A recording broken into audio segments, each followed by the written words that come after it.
Hey everybody, it's Chris Loud. Today I have artist Stu Postiglione, who happens to be my son-in-law, in my studio to take on a 15-minute abstract painting challenge.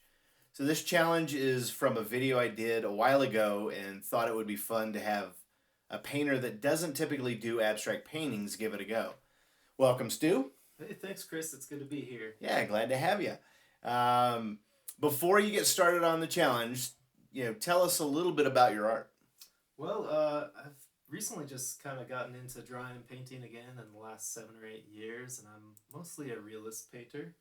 But I originally started with some abstract work, so that's kind of fun to maybe dive into it a little bit today.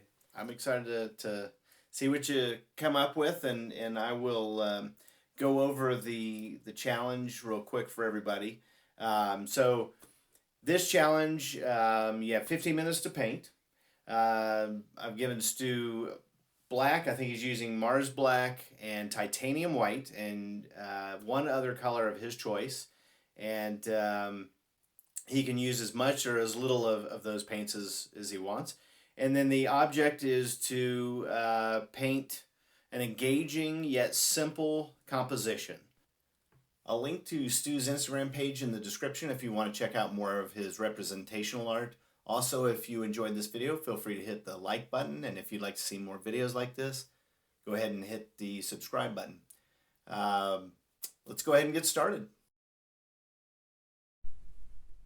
Hey, everybody. This is Stu Postiglione. I am participating in Chris Loud's challenge of creating a simple and engaging abstract composition using black, white. In this case, my third color is a Prussian blue. So we'll see what we get into. I'm usually more of a representational painter, but this is kind of a fun challenge, I think, for anybody to try.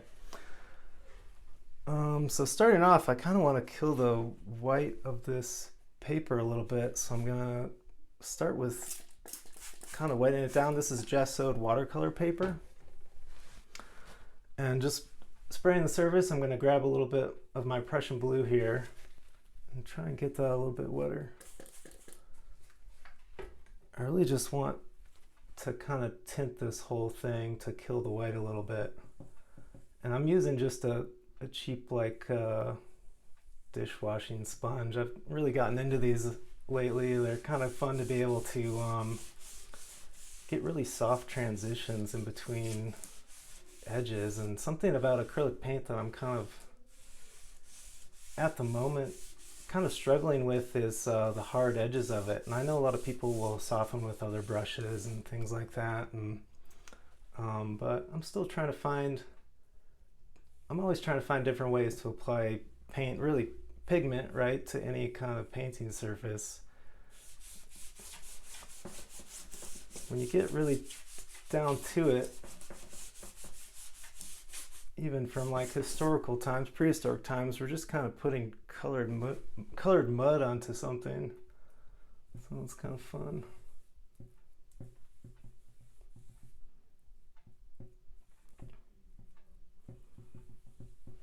Let's see what I want to do.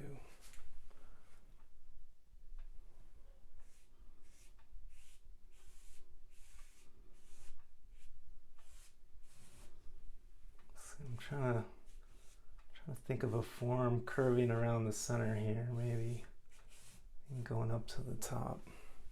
Kind of like that.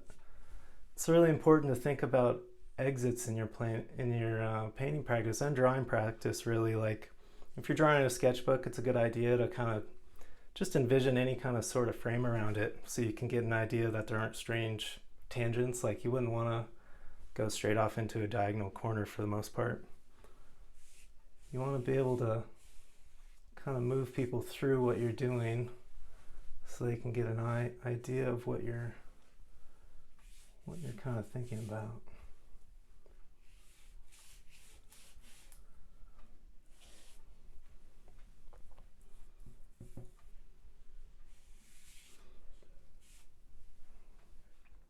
All right, looks all right.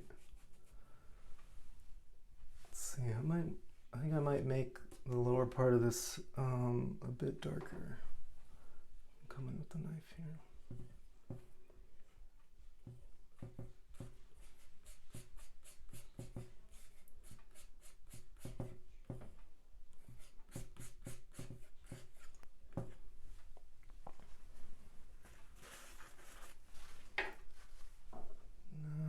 I think we'll stick with the sponge for a little bit. It's kind of fun. You in a weird way, brushes sometimes can be a little limiting because you might get too precious with the kind of strokes you're trying to make or certain edge you're going for. So you can do really kind of broad, crude marks with sponges. That and something I've even gotten into a little bit in my oil painting practice is using wax paper. You can crumple up wax paper almost like you would or even a paper towel, and you can kind of get interesting effects.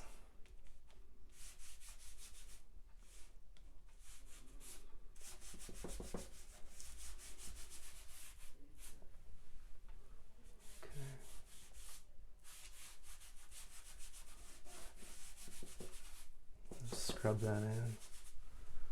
Alright, we'll leave it, I think we'll leave it a little light up here, but I'm going to, you can use the sponge to get really soft effects on your surfaces, and by no means you don't have to be like really literal with it and stamping. You can do kind of interesting curves and something to pay attention to is you know, what corner of the painting does your brush or your application implement, right, touch the surface, and what kind of pressure are you using. And maybe I can mimic kind of this like swirled design and some of these marks up here. Actually, I liked how that looked before. Try and do a little bit more of that.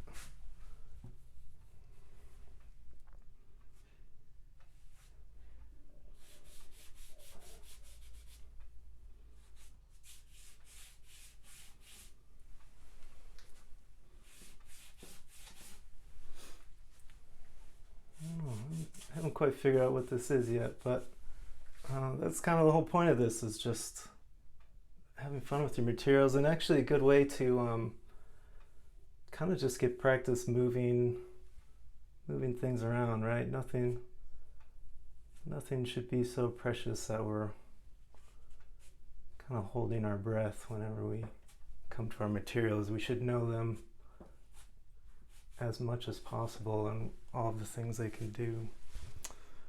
All right.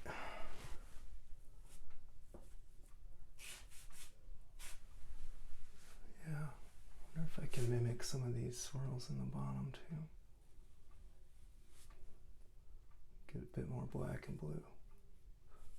Now, I might not even touch that white at all. Chris mentioned it's a requirement, but we'll see. Maybe I can get away with it and just, you know, say the paper counts as the white in this.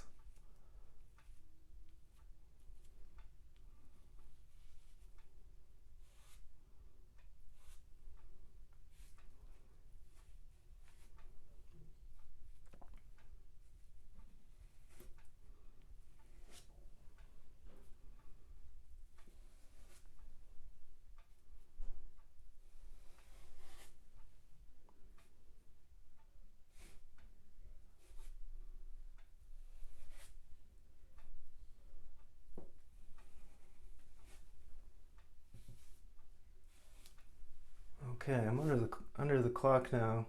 Looks like I got about 7 minutes left, so I gotta be kind of serious about my my intentions here and what I wanna do or say with this piece. But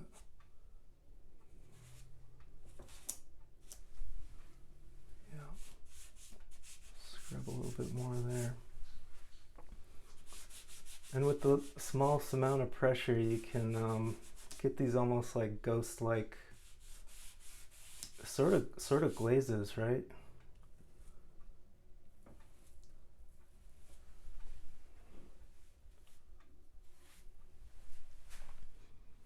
All right, maybe, yeah, we'll go in with some opaque paint here and trying to find this kind of middle form. It's a long, flat, synthetic.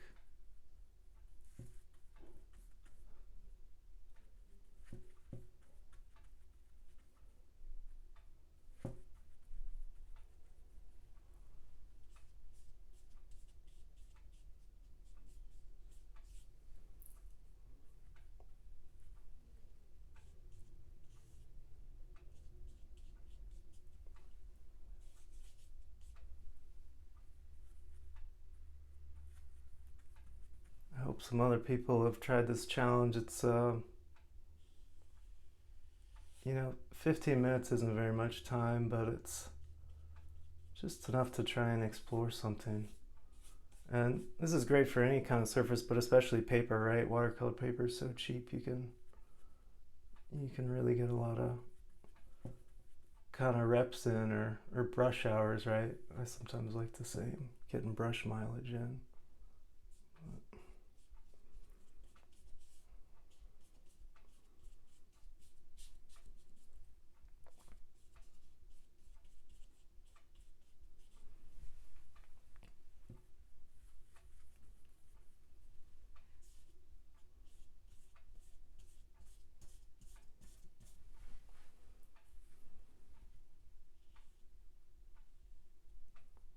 Kind of a little careful with that edge. I want to still make sure this loops around like that. Have some sort of dimensionality to it.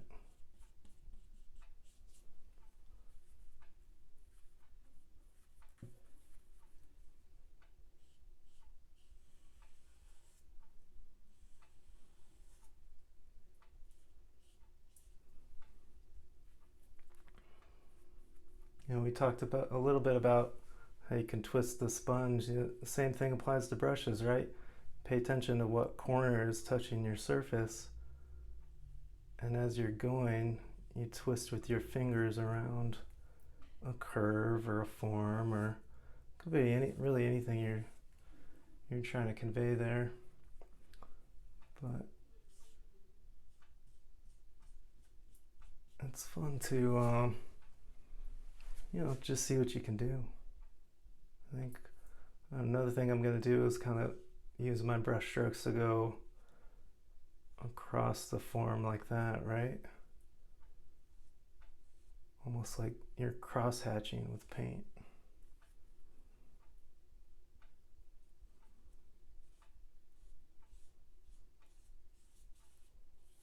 Okay. Just a few minutes left. Maybe I'm going to brighten this a little bit.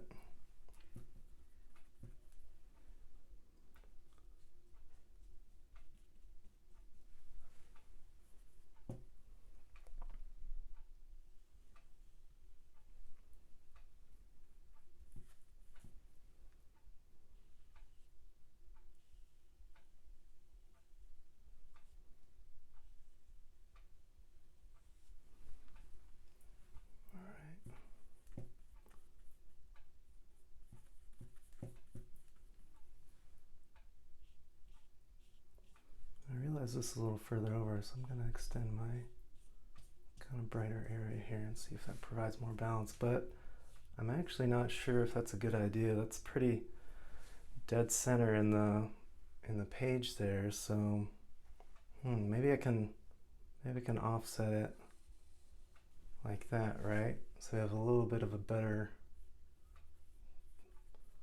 exit of the picture. Sometimes it's, for the most part, you don't want like a horizon line straight in the image. Same thing if you're working on like an interior painting scene and you have a wall that cuts straight down the middle of your picture. It can be a little distracting, right? And it's almost like you're splitting up the figures or whatever kind of scene or leitmotif you have going on in it.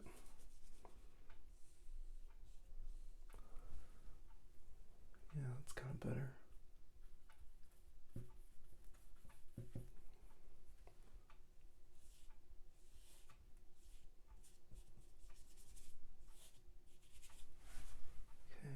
Try and match that background color a little bit. A little difficult to do, right? Because it went on as a transparent kind of wash, and now we're coming back with an opaque paint with what's already in my brush here. But kind of a great way to handle that is we can come back to the brush, or not the brush, sorry, the sponge, and because it'll be less of a hard edge than the brush, we can maybe create some texture.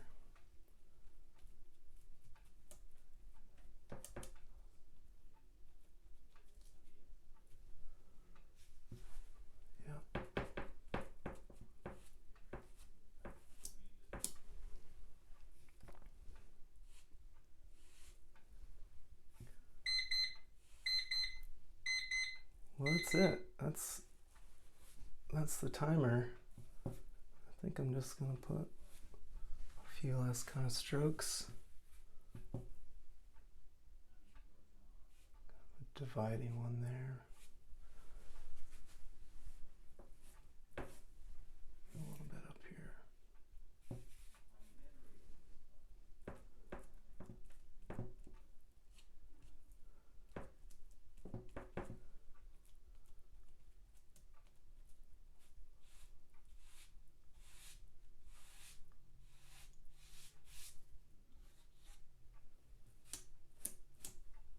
Cool. All right, I think that's it. That works for a small 15-minute study. And there's no pressure with these things, right? You can hopefully do 100 of them or more and keep working on it. All right, that's it for now. Thanks for watching. Okay, so here's Stu's 15-minute painting in different orientations, and then again after he played with it for a few more minutes. I found this really interesting watching an artist that doesn't normally paint abstracts take this challenge. And I'm inspired by watching Stu paint mainly with a small piece of kitchen sponge, not something I've done before, and also hearing his thoughts and processes. So thank you very much for watching. Thanks, Stu, for participating in this challenge, and keep on painting.